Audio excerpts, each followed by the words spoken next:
Hello बच्चों, चलिए प्रश्न को देखते हैं। प्रश्न है हमारे पास x तथा y ज्ञात कीजिए यदि 2x प्लस 3y बराबर अवयव के अवयव हैं 2, 3, 4, 0 तथा 3x प्लस 2y बराबर अवयव हैं 2, -2, -1, 5 और हमें x तथा y का मान ज्ञात करना है। हमें x तथा y के मध्य दो समीकरण दे रखी है।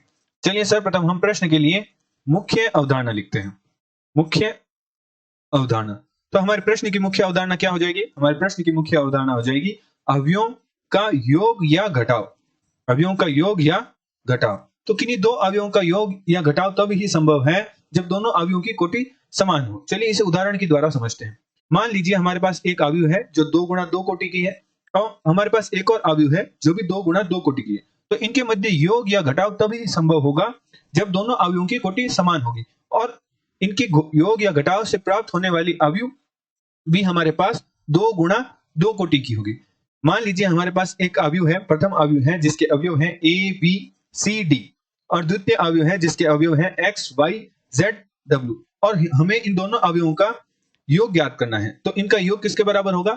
इनके योग से प्राप्त होने वाली अवयव के अवयव होंगे इनके संगत अवयवों के योग के बराबर, अर्थात दो अवयवों का योग उनके संगत अवयवों के योग के बराबर होता है। तो हमारे पास अवयव प्राप्त होंगे a plus x, b plus y, c plus z, d plus w। इसी प्रकार घटाव होता है, किसी दो अवयवों का घटाव उनके संगत अवयवों के घटाव के बराबर होता है। अतः प्रश्न अनुसार प्रश्न में हमें प्रथम समीकरण दे रखी है 2x प्लस 3y बराबर अवयव हैं जिसके अवयव हैं 2, 3, 4, 0।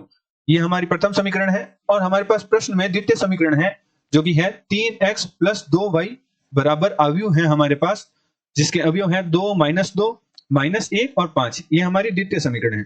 तो हम इन दोनों समीकरण को हल करते हैं जिसके लिए हम समीकरण 1 में 3 की गुणा, समीकरण 1 में 3 की गुणा तथा समीकरण 2 में 2 की गुणा कर घटाते हैं। तो समीकरण 1 में जब समीकरण 1 में हम 3 की गुणा करेंगे तो हमारे पास समीकरण 1 क्या थी? 2x plus 3y। तो 3 की गुणा करने से हमारे पास प्राप्त होगा समीकरण का बायां पक्ष 6x प्लस 9y और बाएं पक्ष में जो हमारी अवयव है उसके साथ 3 की गुणा होगी तो अवयव है 2, 3, 4, 0। किसी अवयव के बाहर यदि कोई राशि पड़ी हो और उसकी गुणा अवयव के अंदर करनी हो तो वह राशि अवयव के प्रत्येक अवयव के साथ गुणा होगी। तो हमारे पास अवयव प्राप्त होगी 6x प्लस 9y बराबर, हमारे पास अवयव प्राप्त होगी, अवयव के अवयव प्राप्त होंगे 6, 9, 12, 0। तो ये हमारी प्रथम समीकरण को हल करने पर प्राप्त हुआ। इसी प्रकार हम द्वितीय समीकरण में जब हम 2 की गुणा करते हैं तो हमारे पास समीकरण प्राप्त होगी। द्वितीय समीकरण है उसका बायां पक्ष क्या है? 6x plus 2y। तो जब इसमें हम 2 की गुणा करेंगे तो हमारे पास प्राप्त होगा 6x प्लस 4y बराबर, जब हम अवयव में हमें 2 की गुणा करनी है तो 2 की गुणा हम सीधी कर देते हैं 4, -4, -2 और 5।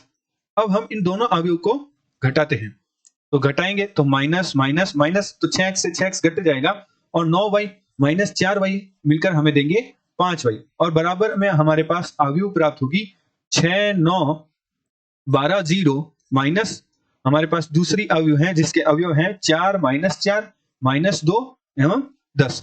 तो किन्हीं दो अवयवों का घटाव उनके संगत अवयवों के घटाव के बराबर होता है। तो हमारे पास 5y बराबर प्राप्त होगा अवयव जिसके अवयव होंगे 2, 13, 9 माइनस प्लस 4 हो जाएगा तो 13 हो जाएगा, 12 माइनस माइनस प्लस हो जाएगा तो 12 प्लस 2 14 हो जाएगा और 0 माइनस 10 तो माइनस 10 हो जाएगा। इसी अब हम y का मान निकालना था तो हम 5 को दाईं ओर भेज देते हैं तो 1/5 बराबर अवयव हमारे पास प्राप्त होगी 2, 13, 14 माइनस 10। अब हम 5 की अंदर गुणा कर देते हैं। 1/5 के अंदर गुणा करेंगे तो प्रत्येक अवयव के साथ गुणा होगी तो 2/5, 13/5, 14/5 और -10/5। तो हमारे पास -2 प्राप्त होगा। अब हम निम्न मान को समीकरण 1 में y का मान रखने पर तो हमारे पास समीकरण 1 क्या थी? 2x प्लस 3y बराबर अवयव थी 2, 3, 4, 0 जिसमें हम मान रख देंगे। चलिए पहले समीकरण लिख लेते हैं। हमारे पास समीकरण 1 क्या थी? हमारे पास समीकरण 1 थी 2x प्लस 3y बराबर अवयव 2, 3, 4, 0। इसमें हमें y का मान रखना है तो हमारे पास y का मान क्या प्राप्त हुआ था? y का मान लिख देते हैं। तो हमारे पास y का मान रखने पर प्राप्त होगा 2x प्लस 3y का मान हमारे पास था 2/5, 13/5, 14/5 और -2 और बराबर में हमारे पास अवयव है जिसके अवयव हैं 2, 3, 4, 0। इसे हल करके हम x का मान निकालते हैं। तो 2x अंदर 3 की गुणा कर देते हैं तो हमारे पास प्राप्त होगा अवयव 6/5 प्रत्येक अवयव के साथ गुणा होगा। 13 गुणा 3 हमारे पास होता है 39/5, 13 गुणा 14 हमारे पास होता है 42/5 और 3 गुणा 14 हमारे पास होता है 42/5 और 3 की गुणा जब हम -2 से करेंगे तो हमारे पास -6 प्राप्त होगा। हमने 3 की गुणा प्रत्येक अवयव के साथ कर दी तो 3 गुणा 2/5 तो 6/5 प्राप्त होगा। 3 की गुणा 13/5 से करी तो 39/5 प्राप्त हुआ। 3 की गुणा जब 14/5 से करी तो 42/5 प्राप्त हुआ और 3 की गुणा -2 से करने पर -6 प्राप्त हुआ और बराबर में हमारे अवयव है 2, 3, 4, 0। अब निम्न अवयव को हम दाएं पक्ष में ले जाते हैं तो हमारे पास प्राप्त होगा 2x बराबर 2, 3, 4, 0, 2, 3, 4, 0 माइनस हमारे पास दूसरी अवयव है जिसके अवयव है 6/5, 42/5 और -6। तो अब हम माइनस करते हैं तो हमारे घटाव क्या होगा?